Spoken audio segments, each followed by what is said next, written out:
সাগরদিঘির মহাদেব মন্দির বাংলার অন্যতম প্রাচীন শৈব তীর্থস্থান, যা স্থাপত্যশৈলীর এক অতুলনীয় নিদর্শন হিসেবে স্বীকৃত। এই মন্দিরের নির্মাণশৈলীতে প্রাচীন ভারতীয় স্থাপত্যকলার স্বাক্ষর স্পষ্টভাবে ফুটে ওঠে। মন্দিরটি এক উঁচু ভিত্তির ওপর গড়ে উঠেছে এবং এর কেন্দ্রীয় আকর্ষণ হল বিশাল শিখরযুক্ত কাঠামো, যা উজ্জ্বল ও শক্তিশালী মহাদেবের অস্তিত্বের প্রতীক। মন্দিরের প্রবেশপথ সুসজ্জিত খোদাই করা পাথর দ্বারা নির্মিত, যেখানে বিভিন্ন পৌরাণিক কাহিনী চিত্রিত রয়েছে। প্রবেশদ্বারের দুই পাশে দুটি বিশাল নন্দী মূর্তি স্থাপিত, যা শিবের বাহন হিসেবে পরিচিত।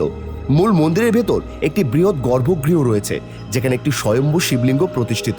কথিত আছে এই শিবলিঙ্গটি কোনো মানব নির্মিত নয়, বরং এটি স্বয়ং প্রাকৃতিকভাবে উদ্ভূত। মন্দিরের অভ্যন্তরভাগে দেওয়াল জুড়ে জটিল নকশার খোদাই করা পাথর দেখা যায়, যেখানে মহাদেবের বিভিন্ন রূপ, যেমন তাণ্ডব নৃত্যরত নটরাজ, অর্ধনারীশ্বর এবং যোগী রূপে ধ্যানমগ্ন মহাদেব চিত্রিত রয়েছে। এসব খোদাই শুধু ধর্মীয় তাৎপর্য বহন করে না, বরং হিন্দু পুরাণের কাহিনীগুলোকেও জীবন্ত করে তোলে। মন্দির চত্বরে আরও কিছু ছোট ছোট মন্দির রয়েছে, যা অন্যান্য দেবদেবীর উদ্দেশ্যে উৎসর্গিত। মহাশিবরাত্রি এবং শ্রাবণ মাসে এখানে বিশেষ পুজো ও যজ্ঞের আয়োজন করা হয়, যেখানে ভক্তরা বেলপাতা, দুধ ও শুদ্ধ জল নিবেদন করে। এছাড়াও প্রাচীন রীতিনীতি অনুসারে সন্ধ্যা আরতির সময় মন্দির প্রাঙ্গণ প্রদীপ ও ধূপের সুগন্ধে ভরে ওঠে, যা এক অপার্থিব পরিবেশ সৃষ্টি করে। এখানকার স্থাপত্যশৈলী কেবলমাত্র ধর্মীয় উপাসনার জন্য নয়, এটি বাংলার ইতিহাস সংস্কৃতির জন্য এক অমূল্য সম্পদও বটে।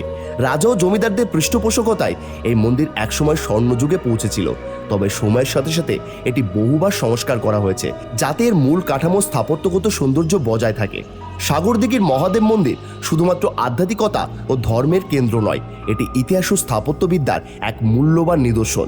প্রতিদিন প্রচুর ভক্ত পর্যটক এখানে আসেন, যারা শুধু শিবের আশীর্বাদ গ্রহণ করেন না, বরং এর স্থাপত্যশৈলীর মহিমাও উপভোগ করেন। এটি এক সত্যিকারের তীর্থস্থান, যা যুগ যুগ ধরে ভক্তদের আকর্ষণ করে আসছে।